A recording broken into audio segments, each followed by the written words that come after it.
बाकी वहाँ पे हालात बहुत क्रिटिकल है। पर डे ऐसा कोई रात ना हो जो रात में हम लोग रॉकेट की आवाज ना सुने हो, गोली बंदूक की आवाज ना सुने हो। हम लोग तो इंडिया में दीपावली का ही रॉकेट देखे, वहाँ रियली रॉकेट देखे और गोलियों की आवाज सुन के अभी भी धक धक हो रहा है। वो सब सोच सोच के तो मैं बता नहीं पा रहा कि कैसा था, और फिर भी जो भी था बढ़िया हुआ। और सबको अपनी जान की फिक्र है ना, सबको आपके सामने से 5 किलोमीटर पे बम फट रहा हो तो आपको कैसा लगेगा।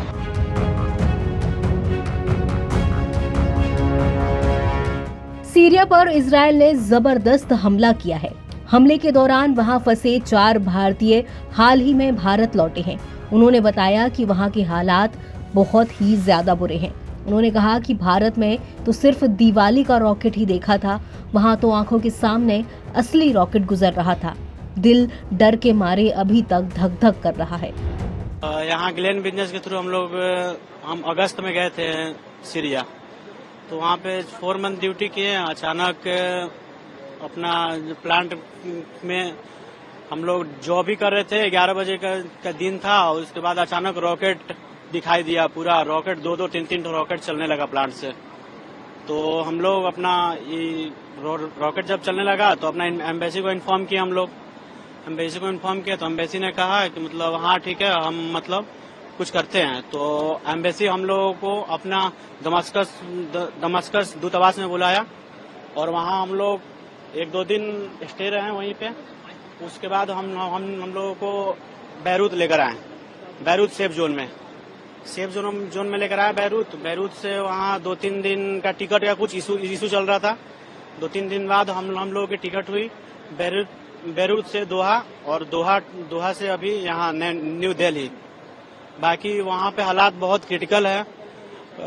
पर डे ऐसा कोई रात ना हो जो रात में हम लोग रॉकेट की आवाज ना सुने हो, गोली बंदूक की आवाज ना सुने हो। लेकिन हम लोग एम्बेसी को कांटेक्ट किए तो एम्बेसी हम लोग को सेफ जोन में लेकर गया। कोई खतरा नहीं था, बहुत सपोर्ट करा हम लोगों की एम्बेसी ने। बहुत अच्छे होटल में रखा, खाना अच्छे से खिलाया लोग, हर चीज की फैसिलिटी दी, पैसा से लेकर खाना तक हर चीज दिया उन्होंने, किसी चीज की कमी नहीं होने दी। यहाँ तक कि वहाँ इन लोगों ने टिकट भी कराया यहाँ तक 2 फ्लाइट की, बैरूत से बैरूत से दोहा से अपना न्यू दिल्ली का टिकट भी कराए लोग। बहुत बहुत शुक्रिया अदा करना चाहता हूँ अपने एम्बेसी का, भारत सरकार का। जी, प्रधानमंत्री के बारे में आप क्या कहेंगे? जी प्रधानमंत्री संकट में वो जो बचा के लाते हैं लोगों को, उनके बारे में क्या कहेंगे? जी, प्रधानमंत्री की देन है। तो हम लोग अभी 75% थे, 75% सेफ आए, एकदम सेफली इंडिया अराइव हुए हम लोग। तो बहुत बहुत शुक्रिया अदा हम हमारे प्रधानमंत्री नरेंद्र मोदी जी का, और हमारे इंडियन एम्बेसी का। मैं मैकेनिकल फिटर हूँ। वहाँ बहुत ही बुरा हाल था, बहुत बुरा बोले तो बहुत ही ज्यादा। कभी ऐसा देखे नहीं हम लोग तो इंडिया में दीपावली का ही रॉकेट देखे, वहाँ रियली रॉकेट देखे और गोलियों की आवाज सुन के अभी भी धक धक हो रहा है। वो सब सोच सोच के तो मैं बता नहीं पा रहा कि कैसा था, और फिर भी जो भी था बढ़िया हुआ। और हमारी इंडियन एम्बेसी बहुत सपोर्ट करी, Indian government, thank you. And Indian प्रधानमंत्री नरेंद्र मोदी, बहुत बहुत शुक्रिया। बस अब ज्यादा बोला नहीं जा रहा सर। भारत आके कैसा लग रहा है आपको? भारत आके बहुत ही अच्छा लग रहा है, बहुत बढ़िया लग रहा है। अब लग रहा है कि नहीं, हम जिंदा हैं। जी, काफी टफ है शायद आपके कुछ दिन, महाभूख भी लग रहे हैं। जी, वो बहुत मुश्किल था। मतलब इतना था कि बता नहीं सकता। क्या माहौल था? माहौल वही था, वही गोला बारूद, कभी आदमी देखा नहीं। हम लोग बस यही सब मोबाइल में देख लिए, टीवी में देख लिए। यहाँ क्या था कि रियल में देख रहे, अपने से 5 किलोमीटर दूर से उड़ रहा है बम बम। अपने लिए डर लग रहा था कि ऑफ कोर्स सबको अपनी जान की फिक्र है ना, सबको आपके सामने से 5 किलोमीटर पे बम फट रहा हो तो आपको कैसा लगेगा। वो तो होगा ना कि यार कहाँ फंस गए आके, मगर फिर भी अब ठीक लग रहा है। अब लग रहा है एवरीथिंग गुड, जो दूसरी देशों के लोग थे उनका हाल क्या है? उनकी कंट्री मदद कर रही है इंडिया के मुकाबले? कैसे हालात में रह रहे हैं वो लोग? हम सबके बारे में तो नहीं बता सकते, मगर हाँ जो भी था हम लोग ज्यादा बेटर हैं। और वहाँ और भी लोग थे बैरूत से, हम लोग रात भर नहीं, आई थिंक 5-6 घंटे रुके थे। जिस हिसाब से हमारा काम हो रहा था बहुत फास्ट हो रहा था, बस इंडिया बोले तो फिर कुछ कहना नहीं है। हम लोग वहाँ सीरिया में हालात खराब होने के बाद मतलब एम्बेसी से हम लोगों को फोन आया कि मतलब आप लोग यहाँ से निकल जाइए। तो फिर हम लोग उस आंखों से देखी, मतलब 3-4 किलोमीटर दूर पे मतलब गोला बारूद फट रहे थे, उसको देख के हालत बहुत खराब था। उसके बाद एम्बेसी से फोन आया, उसके बाद हम लोगों को बेरूत शिफ्ट किया गया। उसके बाद वहाँ 3 दिन रखने के बाद हम लोगों का टिकट कराया गया है। टिकट करा के यहाँ लाया गया है। मोदी जी के लिए हम लोग बहुत आभारी रहेंगे। सीरिया में स्टील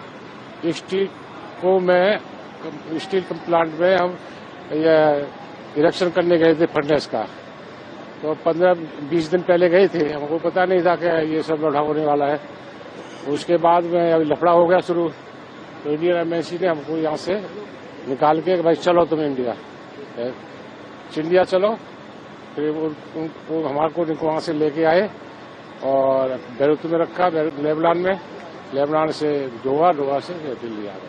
और की तरफ देख के बताइएगा माहौल वहाँ पे कैसा है? माहौल हमारे को क्या पता वहाँ का कैसा है, हम तो आगे कंपनी में थे, इंडियन एम्बेसी वाले उन्हें बुलाए, वहाँ चले गए। वहाँ से अंदर सिटी का हमारा माहौल पता नहीं। कैसा लग रहा है आपको वापस? हम तो अच्छा है ना, अपने देश में अच्छा लगेगा ना, अपने देश में तो अच्छा ही लगेगा। सरकार ने और विदेश मंत्रालय ने कैसे मदद की? अरे बहुत मदद किया हमारी। पूरा बताइएगा। पूरा देखो, वहाँ से बुलाए हम, तो वहाँ से सीरिया से लेबनान के लिए ये बस में लेके आए। फ्लाइट बंद है वहाँ से, सीरिया से फ्लाइट बंद है, बस में लेके आए। फिर यहाँ से ये लेबनान से दोहा लेके आए प्लेन में, दोहा से इधर लेके आए। अब यहाँ आपके सामने खड़े हैं आराम से। तो भारत सरकार प्रधानमंत्री मोदी के बारे में क्या कहेंगे? तो हम तो उसके भक्त हैं, हम तो भक्त हैं समझे उसके, मोदी साहब के।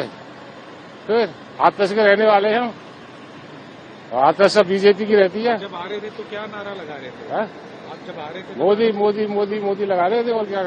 हम लोग जो भी कर रहे थे, 11 बजे का दिन था। उसके बाद अचानक रॉकेट दिखाई दिया, पूरा रॉकेट 2-2, 3-3 रॉकेट चलने लगा प्लांट से। वहाँ पे हालात बहुत क्रिटिकल है।